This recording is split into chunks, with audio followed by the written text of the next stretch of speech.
Hello, Calabasas. I'm Laureen Morick, and I want to welcome you to Preview Eye on the Arts. And today is a very special day. I have a wonderful, beautiful, creative artist here. So I'd like to introduce you all to Eva Montealegre. Montealegre. Montealegre. This is a woman that has so much talent. She's hard to even sit in this chair. She's whipping about with all her talent. So I'd like you to tell us, which of your many talents do you feel most you in? Well, I have to say, as an artist, I get to incorporate everything so that everything I've done previous to that moment that I'm standing in front of the empty canvas with my brush, everything that I've done artistically informs that brush.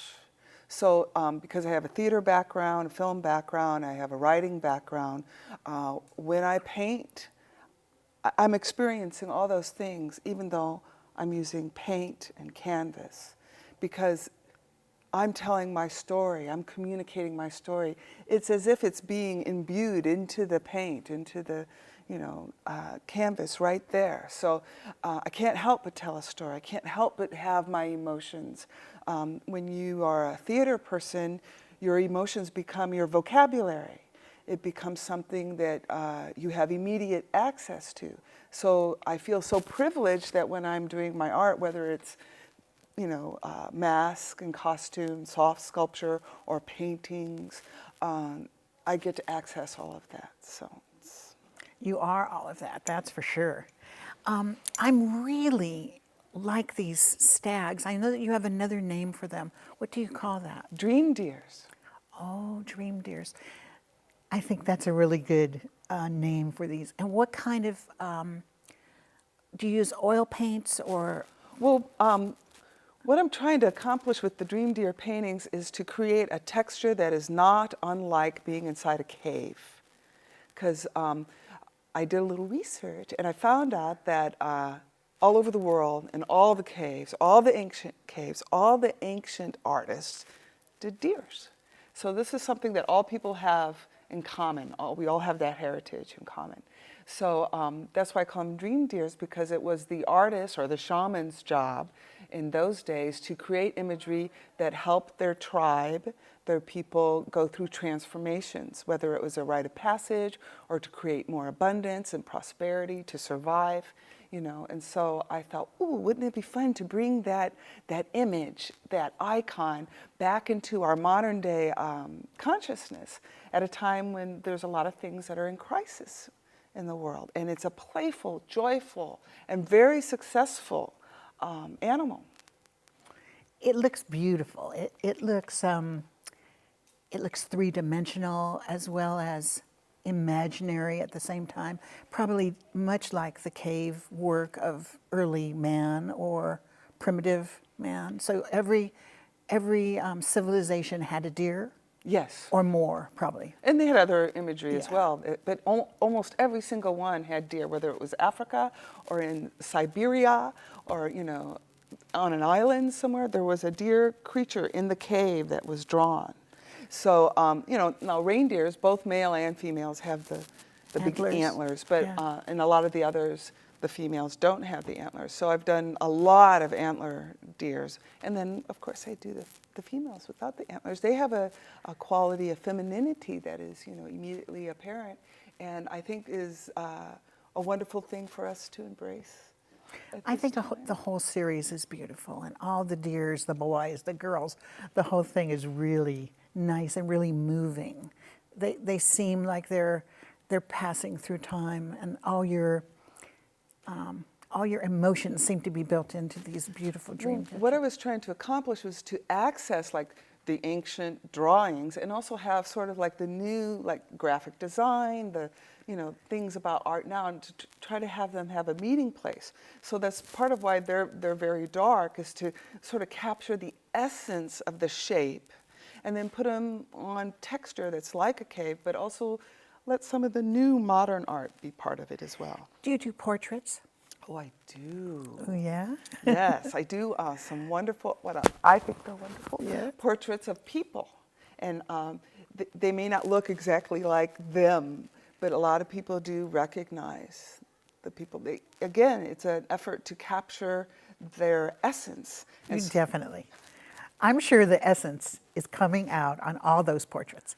Okay, let's talk about these fabulous masks and costumes. Did you make the mask and the costume? Well, I often do make the costume as well, or sometimes I piece together recycled clothing. I actually have a dream deer mask and piece where the mask is made with the horns and there's a little bird's nest in it, and then the body or the costume or the soft sculpture, depending on how you look at it, is just pieces of cashmere that were scraps left over, and I just pieced them together and created the body on that. And so they go through different, depending on the feeling I'm trying to get. And this one, I'm trying to get very regal lady feeling here. So we have a long velvet dress with scarves. This is a singer, and you know, it might hearken to a opera singer or anybody who sings. And then this one is called Bear Woman, but it it goes back to the days of Babylon with the, like, you know, in the Egyptian wigs, and there was a lot of women's apparel that had this sort of braided effect to it. And these hanging trendles, are they, what material are they? Those are a combination of yarns, you know, like the old boring classical yarn, and then some sparkly yarns, or sometimes I'll put in a strip of leather or a gold braid, you know. So a lot of the things I put in my work are recycled. Some are new items, you know, that I bought because I just had to have it, or, you know. I know. Like that. I have to have a lot of things too. Do you do a whole series of masks of mythological creatures as well as faces? Yes, I do have, like I said, the dream deer mask, and I have like a big bobcat mask. And I can basically, if you wanted, I could do a mask and I would form it on your face. What I use is this stuff, it's like what they use when they do surgery or they want to cast something quickly. Put it, so it's only like, you know, about 5 to 15 minutes, depending on how ornate we're going to get. And then I could do a whole piece that would be all about Laureen Morick. And I would love capture your essence. I think that would be interesting, but not something I would really like. But I do love your masks. I mean, I would put my mask could like clean the kitchen mask. I don't think that's too. That would be too good. Oh, but there might be some undiscovered aspect of yourself that would just pop out without our planning it. I'm sure. Have you used any of these masks in theater performance? Well, yes, and it's been very interesting. I had a couple of mask workshops where everybody made a mask and they made it on their own face. And then we decorated them and we looked for objects that, you know, like were discarded in nature. We never like tore anything off a tree or anything, but if it was, you know, already discarded, we could pick it up and use that. And it was very, very rewarding. And then we did a performance. Each person had a voice or something that they discovered in that process of making that mask. And that was the origins of mask making, was for it to be therapeutic for the mask maker as well as for the audience or, you know, anybody who was involved. Where did you grow up? I grew up in St. Louis, Missouri. You did. In a little suburb called Kirkwood, which is like the most idyllic place in the world to grow up. And my father took the steamboat, the showboat that used to go up and down the Mississippi River. It's a River Queen. He turned it into a seafood restaurant and a place to listen to jazz. So I sort of grew up in an atmosphere full of like socialites and politicians and musicians and all kinds of human beings. And they would live out their dramas on this steamboat in this atmosphere that was very, very rich. And so I'm sort of just used to, you know, witnessing and being a part of the human experience. I could see you as a little kid. You have this beautiful essence about you that's very joyful and easy to be around. And I just thinking that you must have been raised in a loving home where art was easy at your reach. Yes, my father's a stone sculptor. He's retired now. And my mother's a writer. She's a journalist. She worked for St. Louis magazine. I know also that you're an author. Tell me Yes. about your books. Well, I'm a mystery author, That's pretty good. and I did write a book titled Resurrection Diva. And it's a LA crime novel, really. And some people say that I'm the quintessential resurrection diva, that I keep popping up in different forms. And solving your own mysteries. Yeah, I don't know if you really want to solve them. I think mysteries are pretty much the spice of life. Knowing things is overrated, I believe. Discovering things, letting things be revealed to you, that's the secret to my joy, I think, is that I am always discovering and becoming. And now we're into the comfort part of our show with these beautiful, comfortable chairs. Eva, I'm loving these chairs. They're really different from your dream theaters. Yes. Is that what that name? Yes. And they all look like, come and sit down and be comfortable and tell me about yourself. These could be shrink chairs. The shrinks had these kind of chairs. The sessions would go more quickly, I think, and more colorfully. So colorful.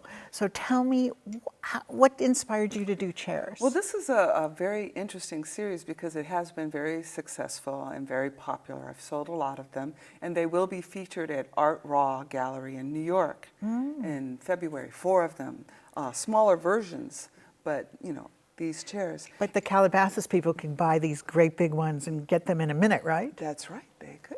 Okay. And what inspired them? I think, again, because of my theatrical background, you have to create a set, and you have a relationship with a set. And the set should give you a feeling of what has transpired before, or what might come up next, So Or maybe the director's chair.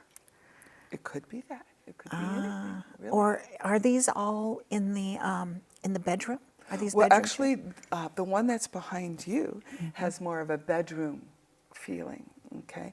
Although this one here, it's called 3 a.m. So it might be like when you've been out all night dancing, or, Or you can't sleep. socializing, or maybe you can't sleep. That's very true. This one behind you is called evening. So it has more of a quiet but sensual feeling to it. This one is not a bedroom piece. This is more like a living room, but as you can see, there's laundry. Somebody's been doing laundry in there. So That's right. this has more of the feeling of like it was once a grand palace, and now it's kind of, become tarnished, and people do their laundry in it, and maybe people did their laundry and went into the back room and irresistibly fell into an embrace. I don't know. Anything could have happened. It's like I said, a stage set. So this all goes to the mystery writer, the mystery person, Right. the person who could lounge in that chair, Right. or could jump up and do their very colorful laundry. Yes, yes, I know you do figures too. yes, I do. And are your figures realistic? Well, they're called luminosities, and basically they capture the light of the person and express that. The inner light? Yeah, the inner light, and also, you sort of carry around you a certain kind of energy. The Latin dancer light for me. That's one I would pick. That sounds like a very beautiful light. I hope you will let me do your portrait. Oh, I love to dance. Okay, let's talk about this. This is a beautiful piece of work, and it looks like a drawing. Yeah, it's an etching. And etchings are different from drawings in that when you do an etching, you don't actually draw on this sheet of paper. This is just here to show you that you could put any frame you like on it. You etch into sometimes steel or copper, or it could be something softer, and then you put ink on top of it, and then you can do a number of etchings. So an etching is sort of like a carving. It really is. You carve into something. Then you put ink on it and you roll the paper over the ink. So that's what an etching is. And etchings are like, I don't know if you've, let's go see my etchings. Etchings are a classic form of artistic record of the artist's work. So So do you have many etchings? yes, I do. And about how much is an etching more affordable than a Yes. painting? Much more affordable, and it's easier to place into your home. It's usually smaller, and you know, it's a sort of thing that is more available to people. Like they might like this work, but they might not have room for it, or they might not be able to afford it, but they could afford an etching. You know, and I do etchings of chairs. I do etchings of everything. Well, this seems like a more serious design as well as in a more serious presentation. Yeah, it has a classical connotation.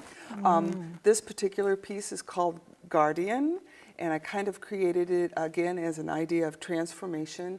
If a person has issues with boundaries, for example, Yeah. they could, you know, sort of have this piece as a little reminder. Oh, I have to be guardian of my boundaries, and you know, it's everything I do sort of has some sort of healing aspect to it for me, and then that, of course, I have that to offer to anyone who buys it, or not. If they don't, they just like the colors, that's fine too. I'm getting the idea that through your artistic expression that you really are like a natural healer, or you're a spirit who happens to be on this etching, in this canvas, on your figures, in your sculpting, and in your creativity, writing. I would have to say that it's probably the truest thing that anybody has said about me, is that through my artistic endeavors that I create healing for myself. It just so happens that other people do experience. I've had people look at my luminosity paintings, for example, and cry. Wow. Yeah, I was pretty like, okay. That's pretty nice. And so when you do an exhibit at a gallery, and they don't have you there, do you talk to your gallery people and say, this is what I'd like you to mention when the people, you know, when the guest or the art buyer is looking for work? Yeah, you know, when you get acquainted with a gallery owner, you get to know them a little bit. They get to understand what your story is as an artist. You know, some people are more like commercial art. You know, and that's very legitimate. In my case, there is more of a story that goes with it that's very, very personal, and yet is available, has a universal theme that all human beings go through. Because the truth is, all human beings go through transformations. That's the essence of our life experience. But one thing I think about a good artist is those experiences and those times are reflected in their current work. And like, you know, with the masters, they say, oh, this was my blue period. This was my square period. You know, this was when I wanted to be at the beach. So I think that artists have the ability, you know, to express what so many people really are thinking. I mean, I'm sure a lot of people buy art to just hang over their couch or over their, you know, in their hallway to fill the space.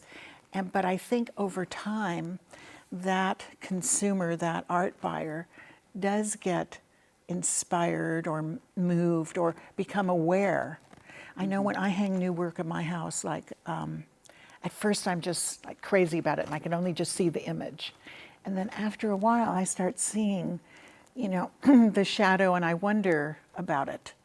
Or I think, wonder what that artist was thinking, you know. And I like artwork from Asia, and I always think there's mystique behind the artist brush, delicately.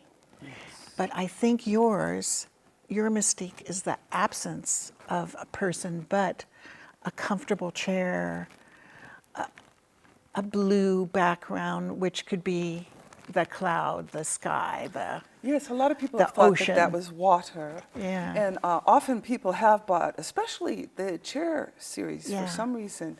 They're called the Haunted Heart series, is the true name. Have bought them because they love the colors and they wanted to put that over their fireplace so it would brighten the room, and they want to look from the kitchen and see color, and they bought it for those reasons, for the bright color reasons. But then it's true, just as you say, they came back and said, oh, you know, And then they told me little stories. Exactly. Where can you see the majority of your work? The majority of my work can be seen at my home studio. We do have a home gallery situation there, and we live up on top of a mountain above Topanga in Malibu. So you're really a local artist. Yes, I really am. Yeah. Yes, I am. And do you have a website? Yes, I do. EvaMontealegre.com. So thank you very much, Eva, for coming here. It was such a pleasure to meet you and to see your beautiful work. Thank you for watching CTV. You can watch us anytime, day or night. We're web streamed at www.cityofcalabasas.com. Look for more programming, and we're going to have more beautiful artists and a really fresh lineup of new shows for you. Thanks again for watching CTV Preview Eye on the Arts.